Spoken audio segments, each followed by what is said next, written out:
Thank you, Madam Speaker. I'm pleased to have the opportunity to engage in the debate, and I want to thank my colleague who spoke earlier and did such a good job of outlining the problems that Canadians are facing at the hands of this government as they go about hacking and slashing away at science, at facts, at knowledge.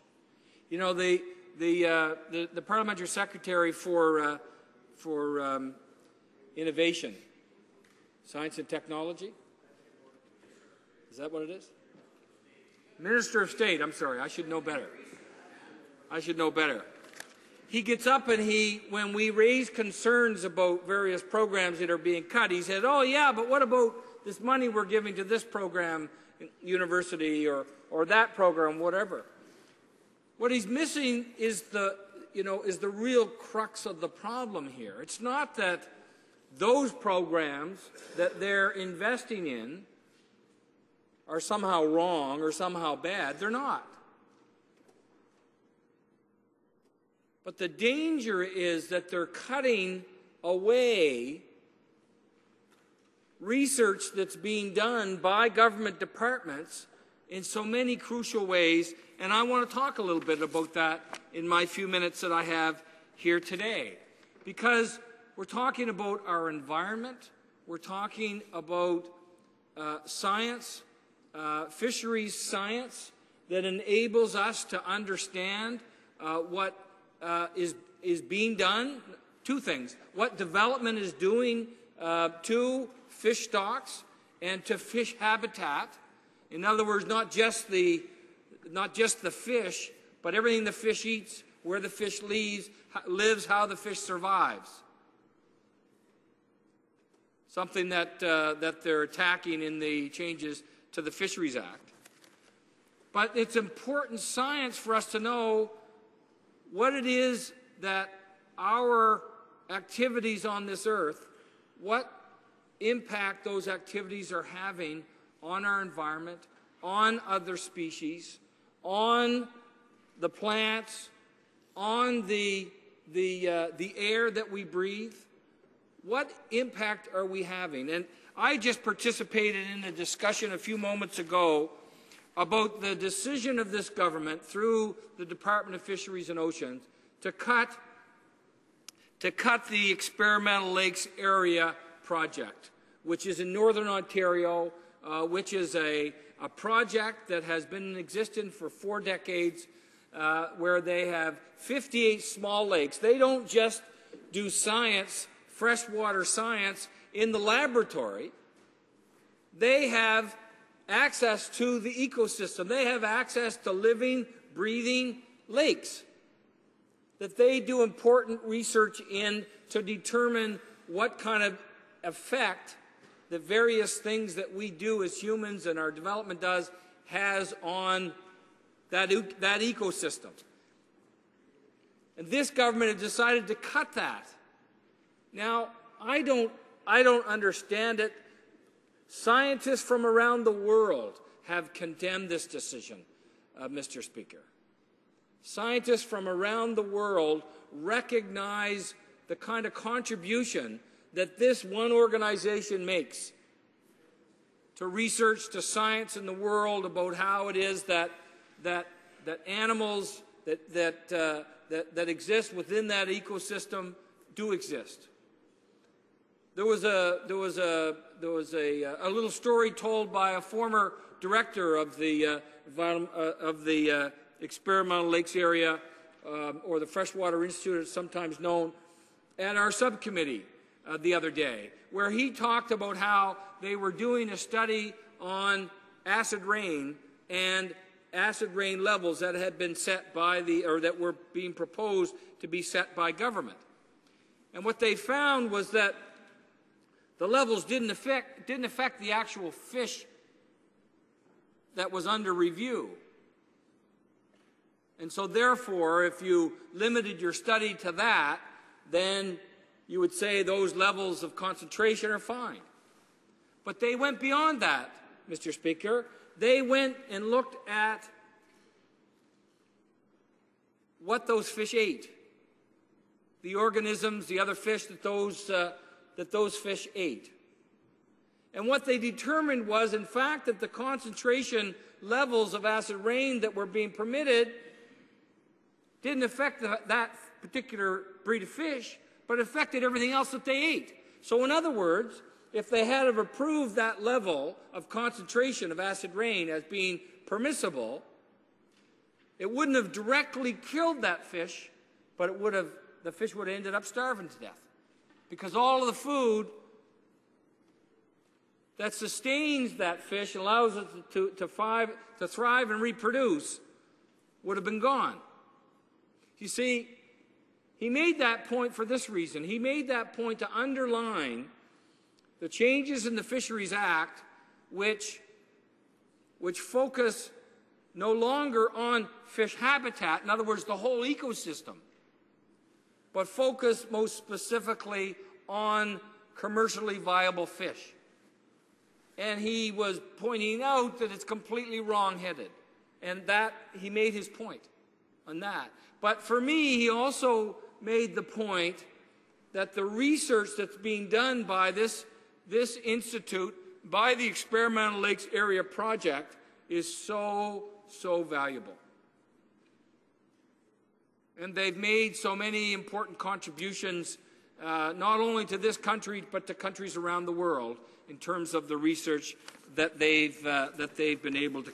And it's just, Mr. Speaker, it's just one example of the projects that have come under attack from this government. Just in the Department of Fisheries and Oceans alone, there have been $80 million of cuts to the departmental budget. Much of it has been staff cuts to science and research, which threatens our ability, which undermines our ability, Mr. Speaker, to manage threats to the fisheries. You know, there's a whole host of things in here: libraries, archives, the elimination of DFO's ocean pollution monitoring program. It will cut 75 staff, including Canada's only marine mammal toxicologist. The Centre for Offshore Oil and Gas and Energy Research won't close, but its work will be seriously curtailed as a result of cuts. And that makes me crazy, in that I'm from Nova Scotia, and there is under consideration the development of the Old Harry site in the Gulf to drill for oil. And we know that there's talk that this government is going to ram through whatever it needs to ram through this House in order to ensure the bitumen gets shipped out to the West Coast. And we're going to have a whole plethora of tankers running up and down that dangerous coastline, Mr. Speaker, running the risks of serious oil spills on the East Coast, on the West Coast, and we haven't even started talking about the Arctic. And at the same time that they are moving forward with that kind of development, without any checks and balances, I would suggest, without the necessary checks and balances, they're cutting the science that is going to be that is available to make sure that we know what it is we're doing and how we're going about it. I laughed this morning. I saw you indicated my time is up, but I want to share this with you. The Minister of Fisheries and Oceans was in Dartmouth, was in the community that I represent.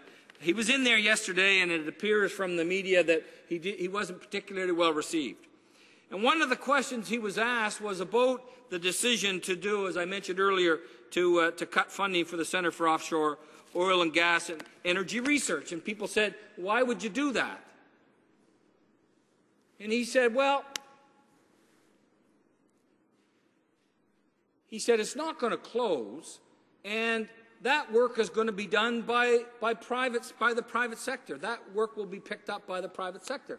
And I'm thinking to myself, who? ExxonMobil? Maybe the Canadian Association of Petroleum Producers is now going to be the scientific watchdog with respect to offshore oil development and drilling and the effect it'll have on our coastline. These are the kinds of things, Mr. Speaker, and the concerns that I have. And I see that you've shut me down.